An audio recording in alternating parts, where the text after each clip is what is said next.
patutungo ang bayan at ano ang pag-asa natin? Habang mayroong mga taong tulad ng taga-PDP na hindi nawawalan ng pag-asa.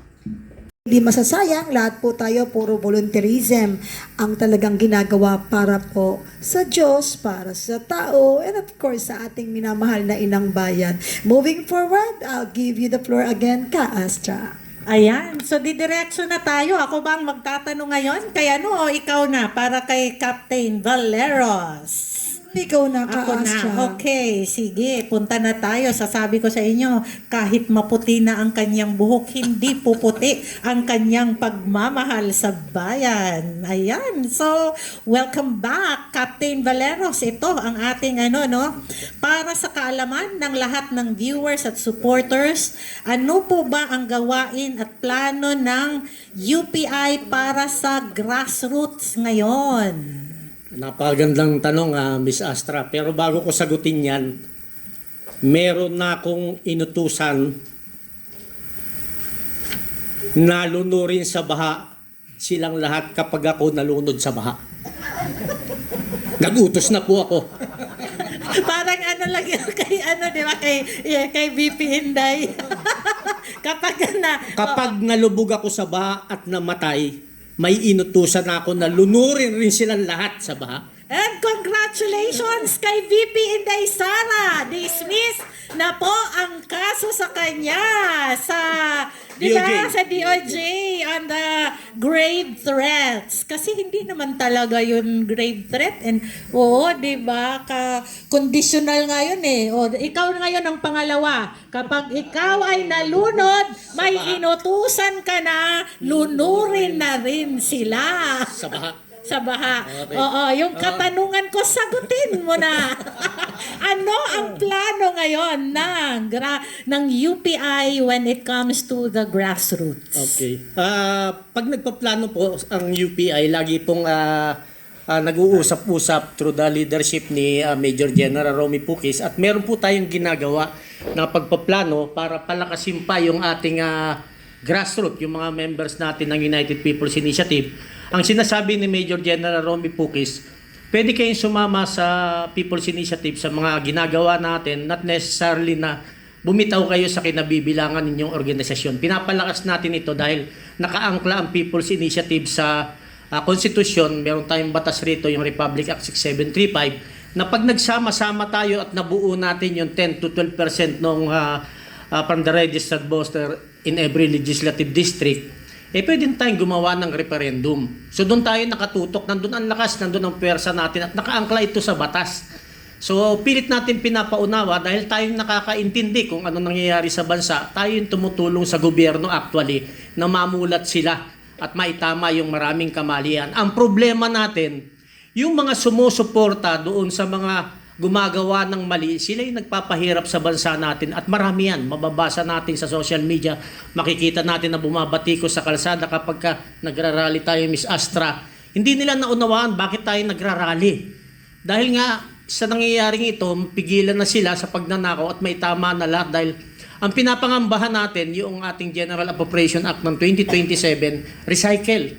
So pinunduhan pa rin nila yung mga flood control. Walang tigil. So walang tigil ito. Pag tumigil tayo, walang mangyayari sa bansa natin. Kaya ang ginagawa, Miss Astra, ng United People's Initiative, hindi tayo titigil. Dahil pag tumigil tayo, lalo silang magpupunyagi doon sa mga ginagawa nilang kasamaan sa gobyerno. So pinapalakas pa natin ang pwersa. At yung last na rally natin, ulitin ko, gumalaw tayo sa Visayas at gumalaw tayo sa Mindanao. Yung sinasabi ni General Garcia kanina, gagalaw tayo Luzon, Visayas, Mindanao sa susunod para hindi makapag-augment yung mga pulis na kukuha sila dun sa ibang lugar at ilalagay dito sa Metro Manila. So gagawin natin, hahatiin rin natin ang pwersa nila dahil alam naman natin, simula umpisa hanggang ngayon, kakampi natin ang ating kapulisan. Yan. Mga kababayan, itong ginagawa ng UPI na magrarally at hindi ito para maging mapanggulo kundi i-express natin, di ba? Ang ating pagkadismaya sa mga nangyayari sa ating lipunan. So, sa mga kapulisan, bahala kayo dyan. Sabi nga ni General Garcia, malakas ang AFP. Pero yung lakas ninyo dapat gamitin nyo para protektahan ang taong bayan at hindi lamang isang tao. Captain Valeros, sa issue naman ng 18 to 14, ano po ang konkretong aksyon na hinihingi ng UPI? Sa atin, ang aksyon na hinihingi natin, manindigan sila, sinabi na yan ni General Garcia kanina, sinabi ni General Romy. Ang hinihingi natin sa kanila is manindigan yung natitira at hindi naman tayo titigil sa pagsuporta sa kanila. At yung mga kababayan natin nagpapadala ng tulong sa kanila through Attorney Levy Baligod. At bago natin makalimutan, nagpapasalamat tayo kay General Macanas na nagpadala ng suporta sa ating 14 Marines. At alam ko marami pang retired military and PNP personnel na magpapadala ng suporta sa kanila. So dito natin makikita na yung mga retired naniniwala dito sa ating 14 na Marines at kagaya sabi uli ni General Romy, marami ito.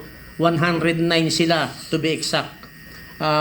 Yung rin ang sabi ni Attorney Levy, 100 sila mahigit. So asahan natin na paging naging matibay itong hindi naman sila na bawasan ng 18 pa rin sila. Kasi may 4 na nadagdag, hindi lang sila nagbigay ng affidavit nila pero 18 pa rin sila. So yun ang hinihingi natin. Huwag kayong susuko, huwag kayong magpapasuhol. Mas malaki ang tatanggapin ninyong biyaya pag naipanalo natin ang laban.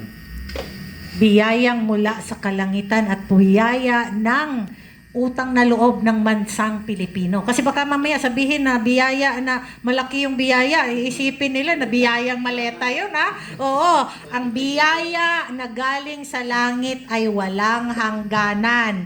Ang biyayang 25 million sa isang kisap mata, maaaring wala na. Kasi yung 1 million, 25 million nila, hindi naman nila pwedeng i-deposito kasi magiging proof na nagkaroon sila ng 25 million. Mamaya baka biglang masunog o maanod yan sa baha.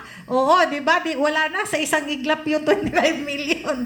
Kasi nasa bahay lang. And ito, Captain Valeros, tungkol sa flood control, ikaw ba ay nabahaan nitong nakaraan? At saka, paano naapektuhan ang pangkaraniwang mamamayan dito at lalo na sa Metro Manila at sa mga probinsya?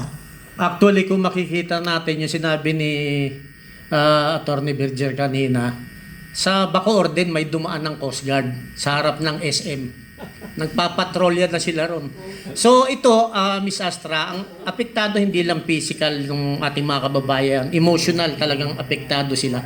Napakalaki yung ating mga manggagawa natin talagang apektado sa baha at hindi nakakapasok yung iba.